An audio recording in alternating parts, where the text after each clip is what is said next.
মার্কিন president Donald ট্রাম্পকে কটূক্তি করে একটি পোস্ট করেছিলেন বলিউড অভিনেত্রী ও বিজেপি সাংসদ কঙ্গনা রানাওয়াত, কিন্তু কিছুক্ষণের মধ্যেই বিজেপির পক্ষ থেকে সেই পোস্ট মুছে ফেলতে বলা হয় তাকে।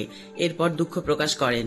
বিষয়টি খোলাসা করে বললে, ভারতে আর অ্যাপোলোর জিনিস তৈরি করার দরকার নেই।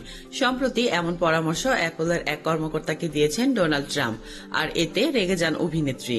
এক পোস্টে অভিনেত্রী লেখেন, হঠাৎ ভালোবাসা কমে যাওয়ায় ভারতের প্রতি আমেরিকার নেপথ্য কি কি কারণ থাকতে পারে।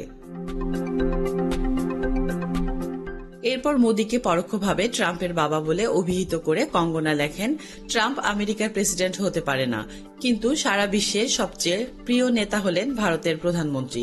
ট্রাম্প দ্বিতীয় দফার প্রেসিডেন্ট, আর মোদী 3 বার প্রধানমন্ত্রী হয়েছেন।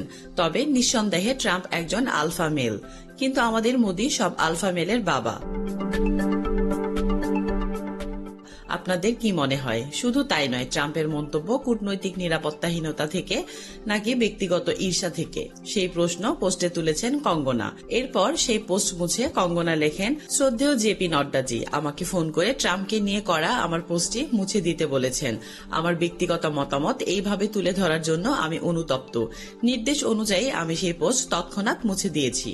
উল্লেখ্য, এই পোস্ট কঙ্গনা মুছে দেওয়ার আগেই সামাজিক মাধ্যমে ছড়িয়ে পড়ে, তাই পোস্ট মুছে দেওয়ার পরেও ভারতীয়দের কটাক্ষের শিকার হচ্ছেন তিনি। তাসলিমা আক্তার শিমু, SBS বাংলা।